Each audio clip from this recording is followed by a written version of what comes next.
Bismillahirrahmanirrahim. Assalamualaikum warahmatullahi wabarakatuh. Alhamdulillah, salatu wassalamu ala rasulillah wa ala alihi sahbihi wa man wala wa ba'd.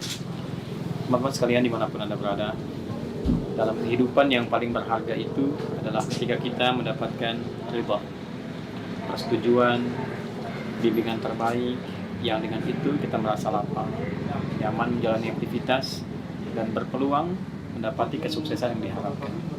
Karena itu kita berharap kalau kita akan beraktivitas sebagai seorang anak mendapatkan ridha orang tua, istri berharap mendapatkan ridha suami, demikian seterusnya. Dan puncak ridha adalah ridhonya Allah Subhanahu wa taala. Bagaimana seluruh aktivitas kita disetujui oleh Allah. Bagaimana seluruh aktivitas kita disetujui oleh Allah Subhanahu wa taala, dibimbing. Yang dengan itu tentu Allah nggak punya batas dalam pemberian, nggak punya sekat dalam mengentaskan berbagai solusi. Karena itu orang-orang yang diridhoi oleh Allah diabadikan dalam Al-Quran, hidup mereka akan cenderung lebih nyaman, tenang, meninggalnya juga tenang, dan di akhirat pun oleh Allah diabadikan di tempat yang sangat mulia, penuh dengan kemegahan, kenyamanan, kemewahan, dan kebahagiaan. Ada orang-orang yang di zaman Nabi oleh Allah langsung disebutkan dengan kelompok yang mendapatkan ridha Allah Subhanahu wa taala. Di Quran surah 98 Al-Bayyinah ayat ke-8 sebagai penutup ayat dan kisahnya sangat viral. Radhiyallahu anhum wa radu anhu. Allah ridha dengan mereka dan mereka pun ridha dengan apa yang Allah berikan kepada mereka.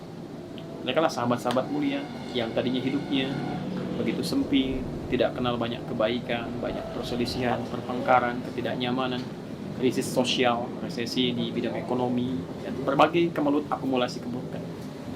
Ketika diikuti petunjuk Allah, pedoman berkehidupan yang dibimbing oleh Nabi langsung, kemudian apa yang terjadi? Ada transformasi kehidupan yang sangat luar biasa sampai menjadi manusia terbaik, mendapatkan ridha Allah dan diabadikan dalam Al-Quran. Sehingga hidupnya mereka semua mendapatkan jaminan di 3 dimensi dengan kemuliaan. Dunianya luar biasa. Siapa yang tidak kenal Utsman bin Affan, Utsman bin Auf, radhiyallahu ta'ala anhuma, kaya, pebisnis. Tapi setelah masuk Islam dapat ridha Allah, kekayaannya meningkat pesat. Tapi saat yang bersamaan masih senang tahajud, senang baca Quran, menghafal Quran. Umar bin Khattab, kan? Pemimpin luar biasa. Abu Bakar As-Siddiq, Khalid bin Walid, jenderal yang sukses. Semuanya. Dan itu mensimbol dunia. Levelnya dari lokal jadi dunia. Anda bayangkan. Ketika meninggal pun Allah jamin di Quran surah 89 ayat 27 sampai 30. Ya ayyatuhan nafsul mutmainnah, irji'i ila rabbika radiyatan mardiyah. Jadi hidupnya diridhai, mau meninggal diridhai, karena diridhai itu tenang. Nafsul mutmainnah, husnul khatimah. Dan di akhirat pun dijamin surga yang indah melebihi kemewahan dunia, nggak sebanding. Jadi kalau di Ali Imran ayat 14 itu kemewahan dunia, zuyyina lin-nasi hubbus syahawati minan nisa wal banin wal qanatir wal qantarati minadh dhahabi wal fiddati wal khayl al musawwamah wal an'ami wal harth. Dzalika mata'ul hayatid dunya wallahu 'indahu husnul ma'ab. Manusia senangnya kaya, punya kemewahan, keturunan, keluarga yang sukses, punya peternakan, punya pertanian, perkebunan. Kata Allah itu hiasan dunia sementara. Ada yang terbaik, tempat kembali yang lebih mewah, lebih hebat, lebih abadi sifatnya. Apa itu? Qul a'unabbi'ukum bi khairin min dzalikum lil ladzina taqaw 'inda rabbihim jannatin tajri min tahtiha al-anhar khalidina fiha wa azwajun mutahharatun wa ridwanun minallah wa ridwanun minallah. Ridhanya Allah Subhanahu wa taala. Kalau Allah ridha, di akhiratnya disiapkan yang lebih mewah, enggak sebanding dengan dunia. Abadi sifatnya. Surga-surga yang indah, segala yang mengalir. Ini ada danau bagus-bagus, Masya Allah. Bagus, indah, enak, tapi kelak di sana nanti ada sungai yang dari susu, dari madu. Kan indah-indah, Masya Allah. Enggak pernah kita lihat ya.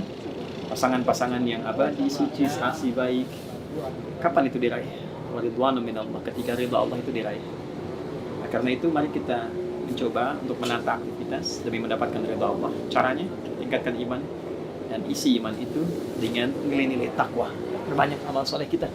Jadi suami yang bertakwa, pemimpin yang bertakwa, pejabat bertakwa, hartawan bertakwa, rakyat bertakwa. Cukup dengan meningkatkan takwa, maka ridha Allah berpotensi untuk diraih. Bagaimana cara meningkatkan takwa? Kita akan sambung nanti di episode berikutnya. Assalamualaikum warahmatullahi wabarakatuh.